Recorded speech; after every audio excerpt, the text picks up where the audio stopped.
KUAM News Headlines is presented by Calvo's Insurance, serving Guam for 80 years. Matson, gold sponsor of the 2018 Micro Games in Yap. The all-new 2018 Kona by Hyundai, available at Cars Plus. IP&E, fueling excellence. McDonald's of Guam, I'm loving it. And King's Restaurant, located in Tamuning and Dedido. Always open, always local.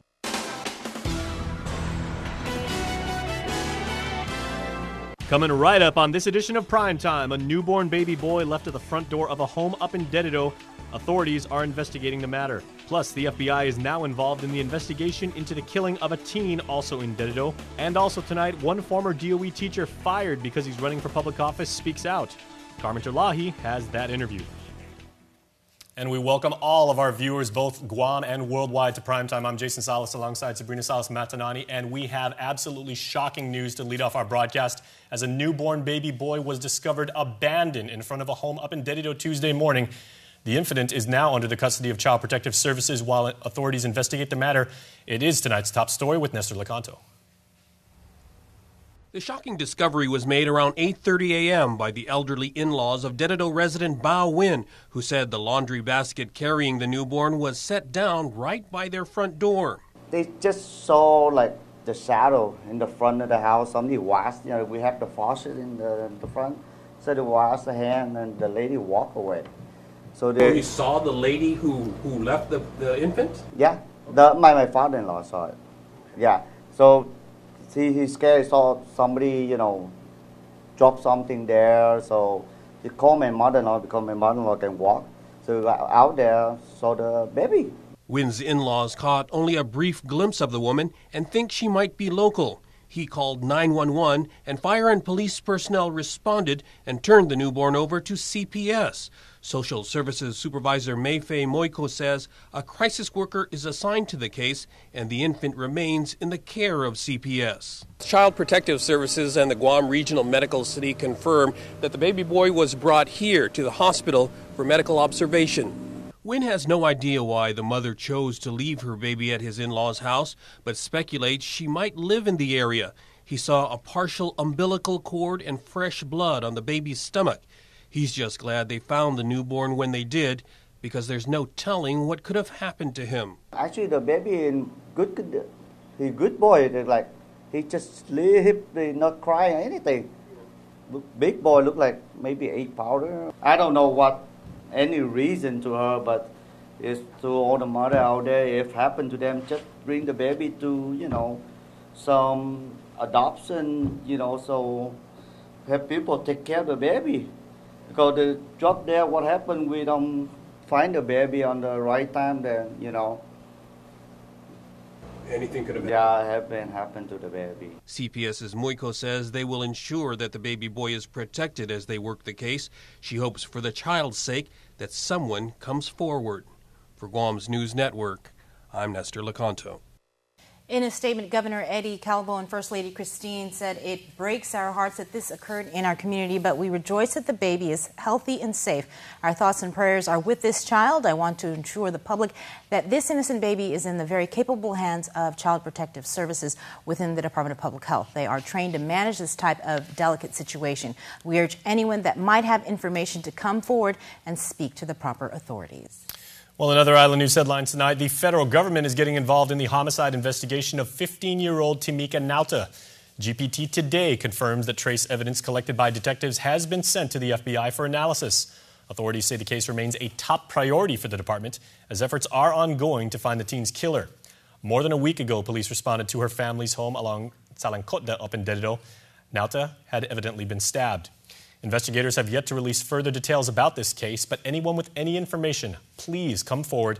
Call Guam Crime Stoppers at 477-HELP. That number, as always, is 477-4357. Now to a follow-up story involving a candidate for lieutenant governor. Retired Colonel Dave Cruz today is speaking out, admitting he might have reconsidered even running for public office if he knew firsthand the law that would ultimately cost him his job as a teacher. Carmen Terlahi has the story.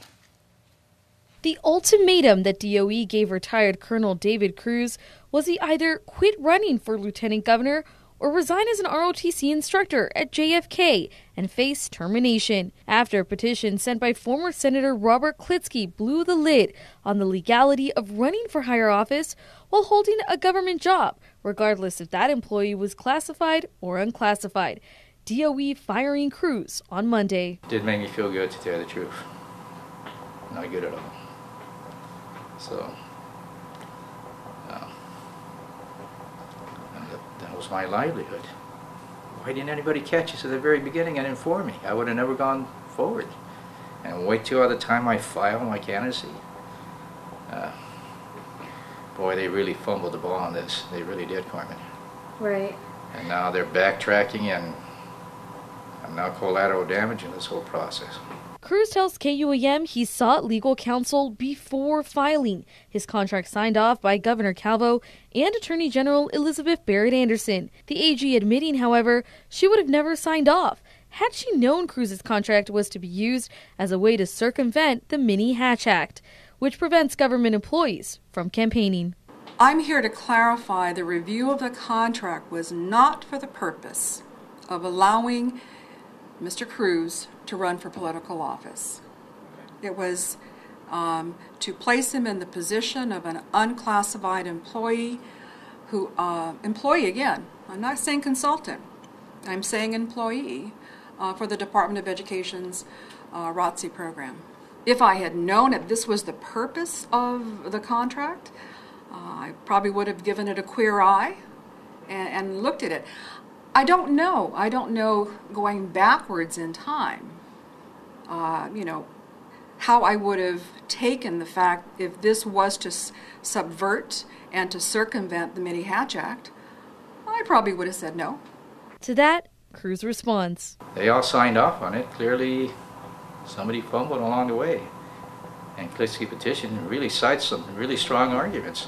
Why didn't they pick that up? So I'm really questioning the whole leadership and the legal system. I hate to say this, but Fernandez and Liz Barrett Anderson, man, they just threw me under the bus here. If they had clearly said right at the beginning, this whole thing smells and stinks, I would have stopped it right there. I would never run as a candidate. Cruz says he's willing to take the matter to court, now wondering what it means for future teachers who want to make a run in an election. Find out what really is the true law here for candidates like me that convert to unclassified status and want to run for a political office. Let's get this thing straight. Cruz says he now has time to focus on the campaign. They will be announcing their platform Thursday. Superintendent John Fernandez has continuously declined to comment on the issue, calling it a, quote, personnel matter. Reporting for Guam News Network, I'm Carmen Victoria Terlahi. All right, Carm, thanks so much. Elsewhere, fake warrants and forged signatures are among the latest allegations made by Troy Torres, who's been on a tangent, throwing out allegations of late of corruption within your government. And his latest target is the Guam Police Department. Our next story is with Keani Mendiola. Destroy is at it again, this time with a little help. Continuing his attack on the boys in blue, Torres released another video in a series of government corruption allegations on Monday evening, this time featuring Johnny Rosario, a friend and alleged victim of police corruption. She claims that she was repeatedly harassed by GPD officers on March 13 and 14 for not cooperating with the Mandania Task Force in producing a suspect on their radar. They had corrupted intelligence from an informant who had bad information. It was then on March 15 Rosario was arrested alongside Mika Takano and Joshua Taitano after a search warrant had been conducted on a Harmon condo. They found me. I didn't know how at first, but I knew they were not there for any matter of justice. The search resulted in the confiscation of 5 grams of the drug ice and over $1,000 in cash, an incident she believes was a direct attack on her. The following day, GPD officers conducted a search on the residence Rosario was staying at in Perlas Court Tamuning. However, she claims that the search warrant produced was a fake, apparently forged with Judge Anita Sicola's signature. When Rosario and Torres tried to obtain records of the warrant from the Superior Court, no results were found.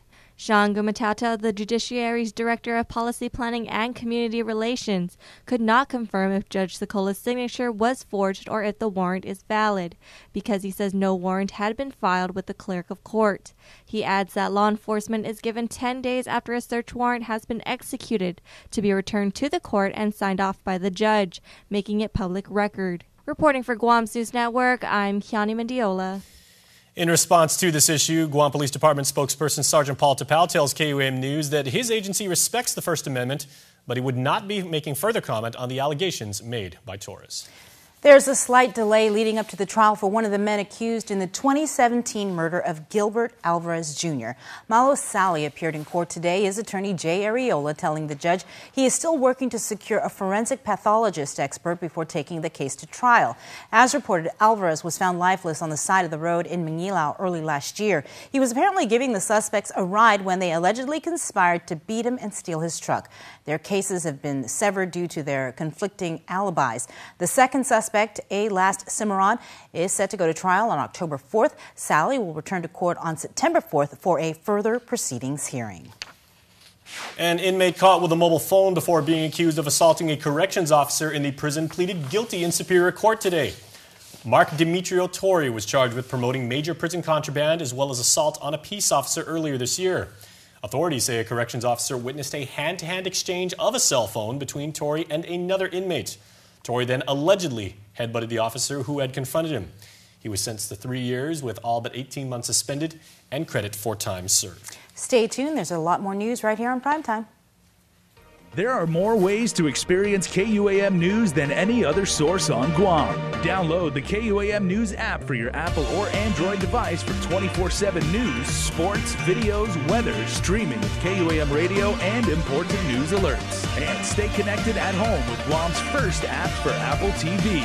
All available now from the App Store. A simple handshake. That's all Jake Calvo needed when he started his company. Today, 80 years later, we like to say thank you to all of you who have taken our hand in trust. Thank you to the dreamers.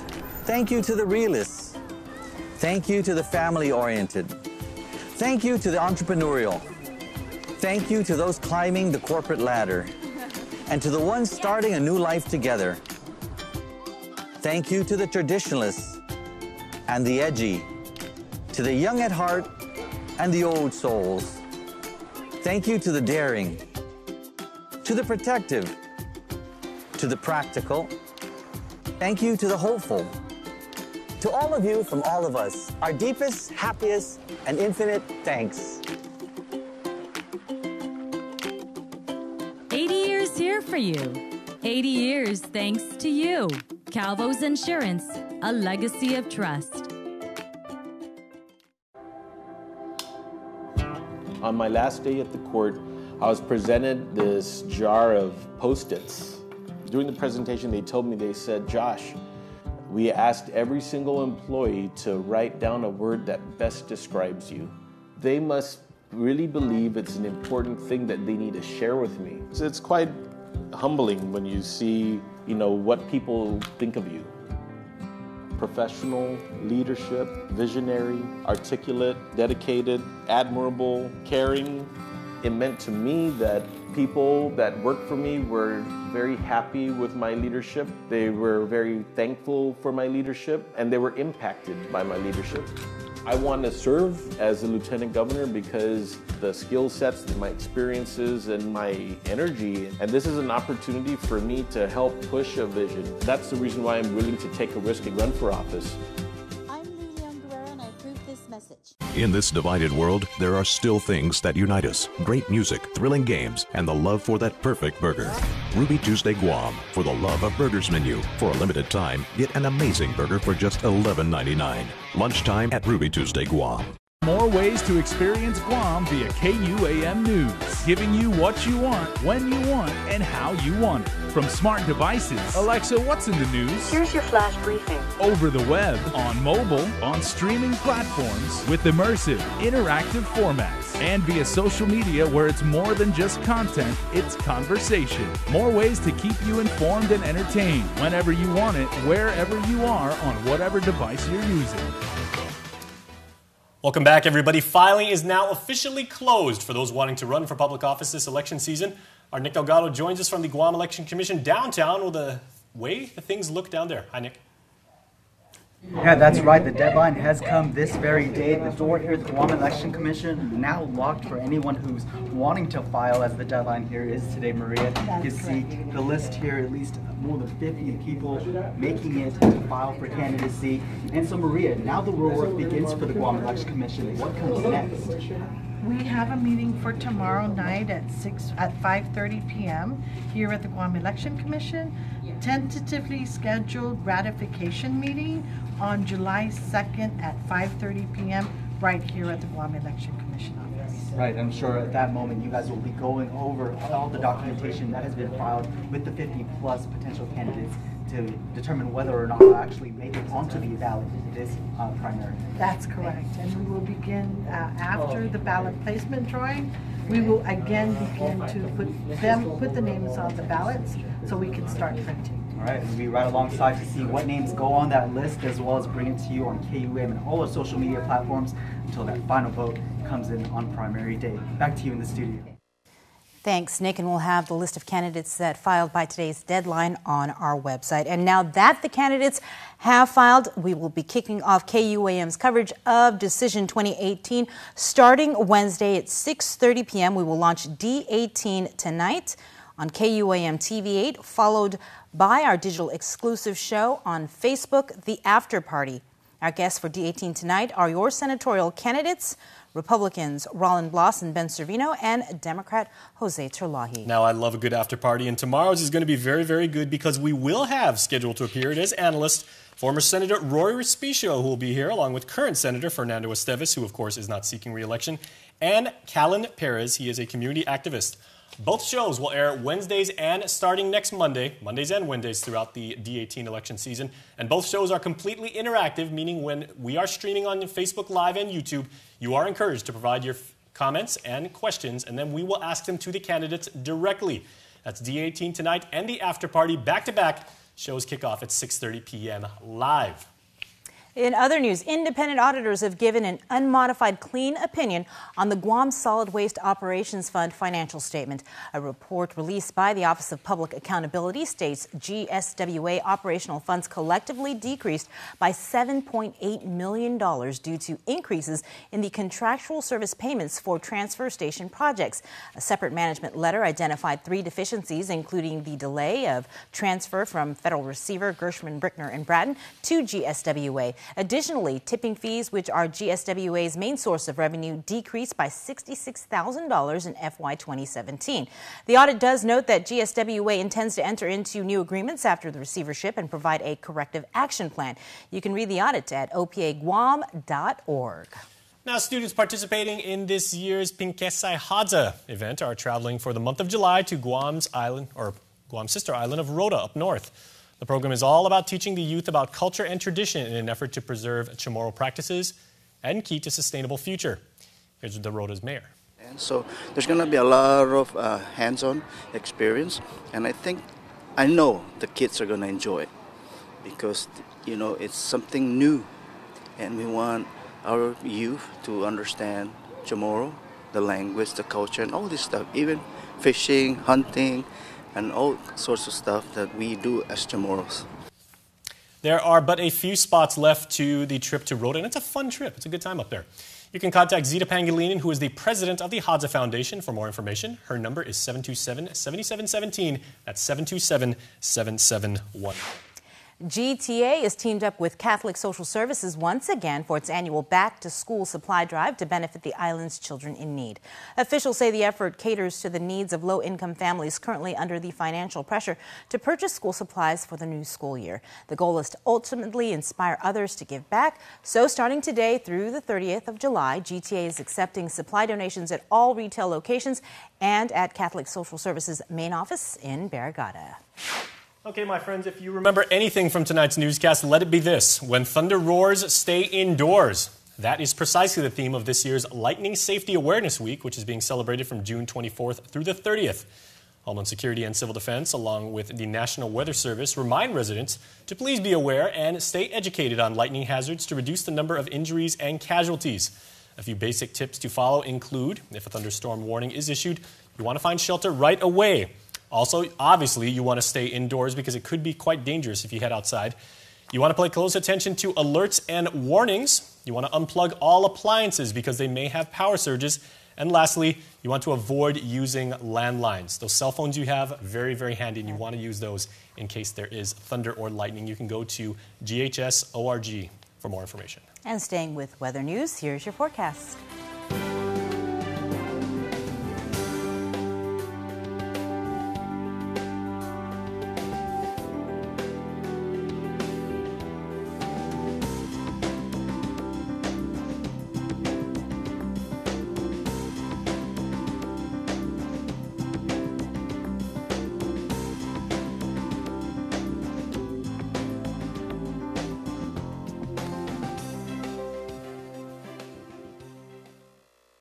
Introducing the Alpha Plus app.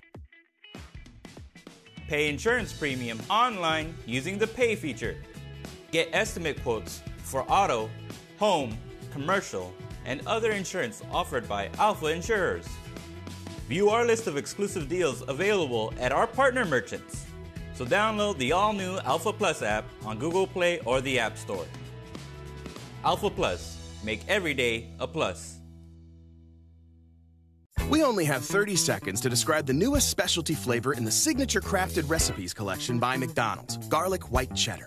It's layered with a slice of smooth, perfectly melty white cheddar cheese, a crunchy medley of tasty, crispy garlic chips, a dramatic drizzle of smooth, delicious, and flavorful, delectably creamy garlic aioli, all come together with a mouth-wateringly juicy tomato slice and crisp iceberg lettuce atop crispy buttermilk chicken on a soft, warm artisan roll. Luckily, you can take all the time you need to savor every bite. The Signature Crafted Recipes collection by McDonald's. It's a celebration at Cars Plus and Mighty. And during our Jeep Celebration event, you'll save thousands on every new Jeep in stock, like a new 2018 Compass. Save up to $3,750. Or save up to $4,000 on a new 2018 Cherokee. How about a new Renegade? Save up to $6,000. Plus, buy today and receive a Cars Plus value card, where you get 21 cents off per gallon at all Shell stations. Hurry in for our Jeep Celebration event, going on now at Cars Plus and Mighty. Cars Plus, driven by you. KUAM Sports is presented by Triple J.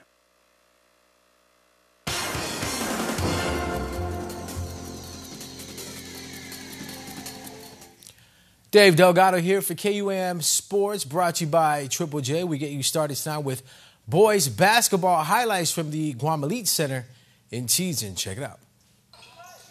Guam Elite Basketball Summer Showcase, Team Elite Gold, and the Imperials' Caleb Meno gets his hand on the ball. Teammate Jay Paraliza comes up with the steal and takes it the other way for the finish. Team Elite trying to put the press on their opponents off the inbound. Nick Keefe goes deep down court to Giovanni Valdez. Jeremiah David had a big game for Elite Gold.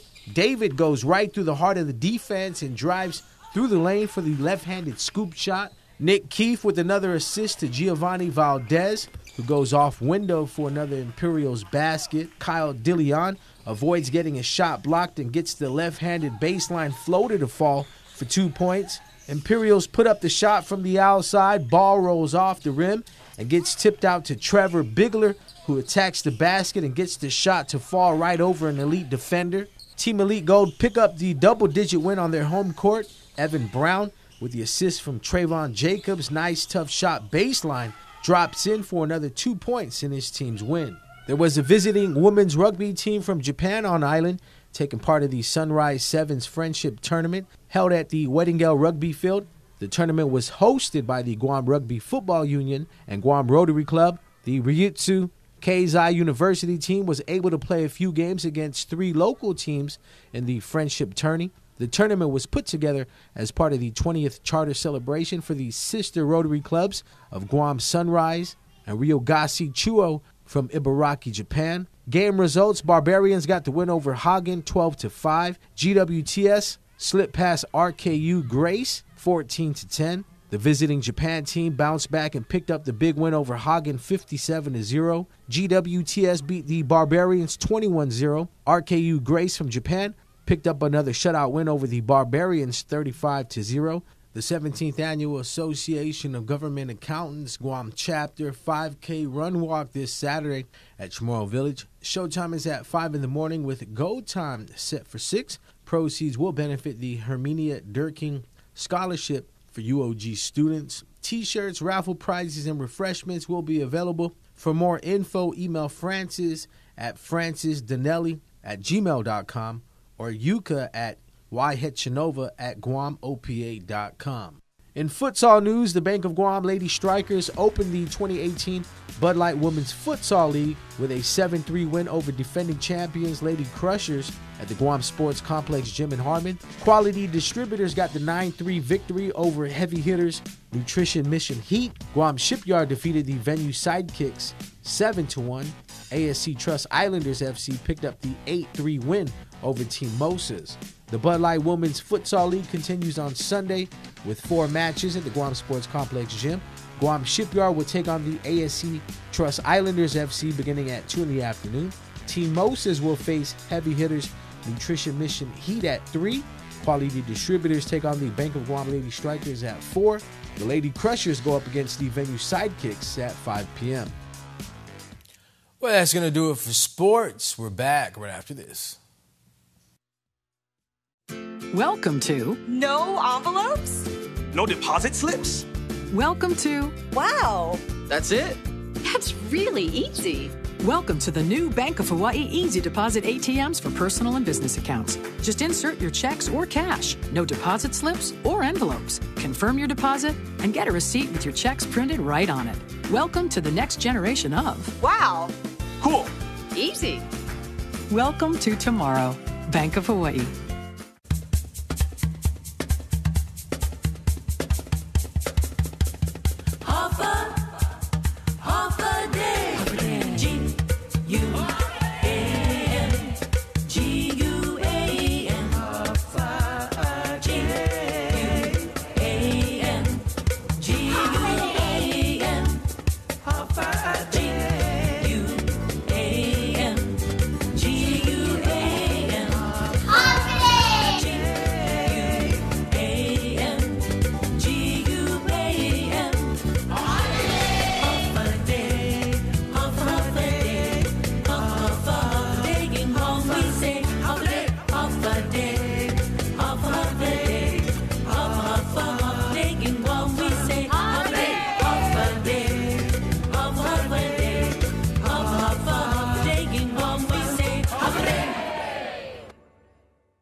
When you purchase a vehicle from our dealerships, we give back to the American Cancer Society and Guam Cancer Care. With your help, together, we've raised over $400,000, giving local cancer patients a gift of more anniversaries, more birthdays, more years, more days.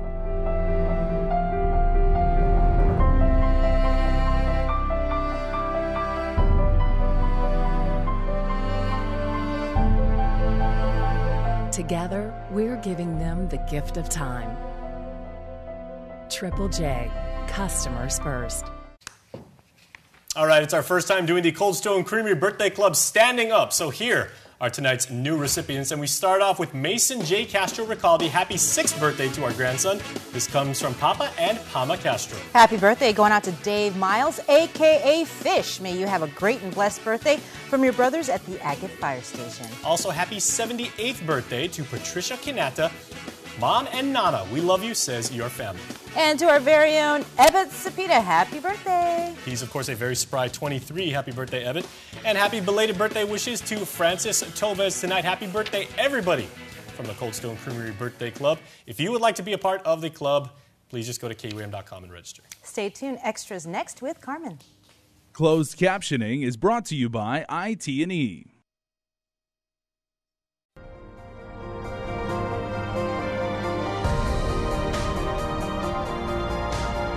Health, Home, and Lifestyle. Presented by Paradise Fitness Center, changing lives.